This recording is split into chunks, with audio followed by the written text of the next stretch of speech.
Bismillahirrahmanirrahim. Assalamualaikum warahmatullahi wabarakatuh. Seorang sahabat Rasulullah SAW, Sa'ban radhiyallahu anhu, memiliki kebiasaan lain dari para sahabat. Beliau datang ke masjid sebelum waktu sholat berjamaah.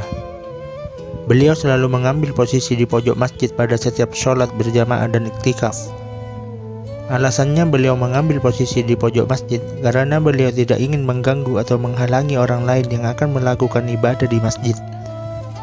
Kebiasaan ini sudah dipahami oleh semua orang, bahkan Rasulullah sendiri. Namun sebelum lanjut, alangkah baiknya tekan tombol like, comment, and subscribe terlebih dahulu agar kami lebih semangat lagi membuat konten-konten kebaikan seperti ini. Jika sudah, langsung saja ke ceritanya. Pada suatu pagi, saat sholat subuh berjamaah akan dimulai, Rasulullah SAW merasa heran karena tidak mendapati Sa'ban pada posisi seperti biasanya. Rasul pun bertanya kepada jamaah yang hadir, apakah ada yang melihat Sa'ban? Tapi tidak ada seorang pun yang melihatnya. Sholat subuh pun sengaja ditunda sejenak untuk menunggu kehadiran Sa'ban. Namun yang ditunggu belum datang juga. Karena khawatir sholat subuh kesiangan, Rasulullah pun memutuskan untuk segera melakukan sholat subuh berjamaah. Hingga sholat subuh selesai pun Sa'ban belum datang juga. Selesai sholat subuh, Rasulullah pun bertanya lagi, apakah ada yang mengetahui kabar Sa'ban? Namun tidak ada seorang pun yang mengetahuinya. Rasulullah SAW pun bertanya lagi, apa ada yang mengetahui rumah Sa'ban? Seorang sahabat mengangkat tangan dan mengatakan bahwa dia tahu persis di mana rumah Sa'ban. Rasulullah sangat khawatir akan terjadi sesuatu terhadap sahabatnya. Kemudian beliau meminta untuk diantarkan ke rumah Sa'ban tersebut. Perjalanan dari masjid ke rumah Sa'ban cukup jauh dan memakan waktu lama. Terlebih mereka menempuh berjalan kaki. Akhirnya Rasulullah dan para sahabat sampai di rumah Sa'ban pada waktu sholat duha. Kira-kira 3 jam perjalanan. Sampai di rumah Sa'ban, beliau mengucapkan salam dan keluarlah wanita sambil membalas salam. Rasulullah SAW bertanya, benarkah rumah ini rumah Sa'ban? Wanita itu menjawab, iya benar, ini rumah Sa'ban dan saya istrinya.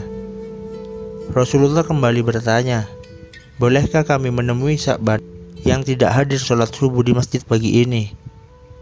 Dengan berlinang air mata, istri Sa'ban menjawab, beliau telah meninggal tadi pagi. Dengan kaget semuanya menjawab, inna lillahi wa inna ilaihi roji'un. Sahabat yang beriman, satu-satunya penyebab Sa'ban tidak hadir sholat subuh di masjid adalah karena ajal menjemputnya. Beberapa saat kemudian, istri Sa'ban bertanya, ya Rasulullah, ada sesuatu yang menjadi tanda tanya bagi kami, yaitu menjelang kematiannya dia berteriak 3 kali dengan masing-masing teriakan disertai 1 kalimat. Kami semua tidak paham apa maksudnya. Lantas Rasulullah bertanya, apa saja kalimat yang diucapkan? Istri Sa'ban menjawab, di masing-masing teriakannya dia berucap kalimat, kenapa tidak lebih jauh? Kenapa tidak yang baru? Dan kenapa tidak semua? Rasulullah pun melanjutkan ayat yang terdapat dalam surat Qaf ayat 22. Sesungguhnya kamu berada dalam keadaan lalai dari hal ini. Maki kami singkapan daripadamu hijab yang menutupi matamu. Maka penglihatanmu pada hari itu amat tajam. Saat Sa'ban dalam keadaan sakaratul maut, perjalanan hidupnya ditayangkan ulang oleh Allah Subhanahu wa Ta'ala. Bukan hanya itu, semua ganjaran dari perbuatannya diperlihatkan oleh Allah Subhanahu wa Ta'ala. Apa yang dilihat Sa'ban waktu sakaratul maut tidak bisa disaksikan oleh yang lain. Dalam pandangan yang tajam itu, Sa'ban melihat suatu adegan di mana kesehariannya dia pergi pulang ke masjid untuk sholat 5 waktu. Perjalanan sekitar 3 jam jalan kaki, tentu itu bukan jarak yang dekat. Dalam tayangan itu pula Sa'ban diperlihatkan pahala yang diperoleh dari langkah-langkahnya ke masjid. Dia melihat seperti apa bentuk surga yang dijanjikan sebagai ganjarannya. Saat dia melihat, dia berucap, mengapa tidak lebih jauh? Timbul penyesalan dalam diri Sa'ban, mengapa rumahnya tidak lebih jauh lagi supaya pahala yang didapatkan lebih indah. Dalam penggalan kalimat berikutnya, Sa'ban radhiyallahu anhu melihat saat ia akan berangkat sholat berjamaah di musim dingin. Saat ia membuka pintu, berhembuslah angin dingin yang menusuk tulang. Dia kembali masuk ke dalam rumahnya dan mengambil satu baju lagi untuk dipakai. Dia memakai dua baju. Sa'ban memakai pakaian yang bagus di dalam dan yang jelek di luar. Dia berpikir, jika kena debu, tentu yang kena hanyalah baju yang luar. Dan sampai di masjid, dia bisa membuka baju yang luar dan sholat dengan baju yang lebih bagus.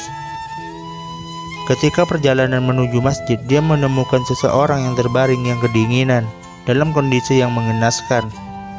Sa'ban pun iba dan segera membuka bajunya yang paling luar dan memakaikannya kepada orang yang kedinginan itu. Kemudian dia mempapahnya ke masjid agar dapat melakukan sholat subuh bersama-sama. Orang itu pun selamat dari kedinginan dan bahkan sempat melakukan sholat berjamaah. Sa'ban radhiyallahu anhu kemudian melihat indahnya surga yang sebagai balasan memakaikan baju jeleknya kepada orang tersebut. Kemudian dia berteriak lagi, "Kenapa tidak yang baru?" Timbul lagi penyesalan di benak Sa'ban.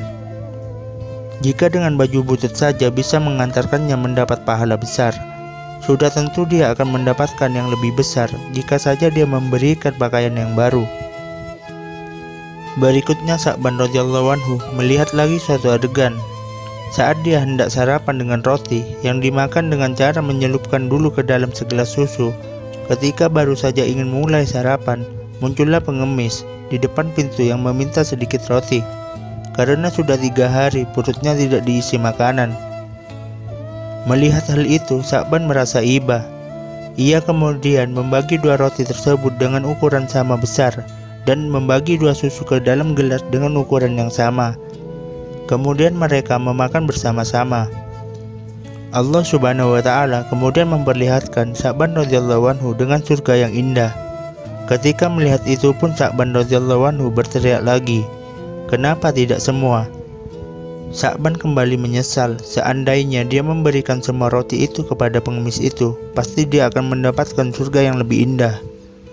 Masya Allah, Sa'ban bukan menyesali perbuatannya, melainkan menyesali mengapa tidak optimal. Sahabat yang beriman yang dirahmati Allah, pada suatu saat nanti kita semua akan merasakan apa yang namanya kematian, akan menyesal dan tentu dengan kadar yang berbeda. Pelajaran dari kisah ini, berbuat baiklah kepada siapapun dan jangan pernah tinggalkan sholat. Wallahu a'lam bishawab. Wassalamualaikum warahmatullahi wabarakatuh.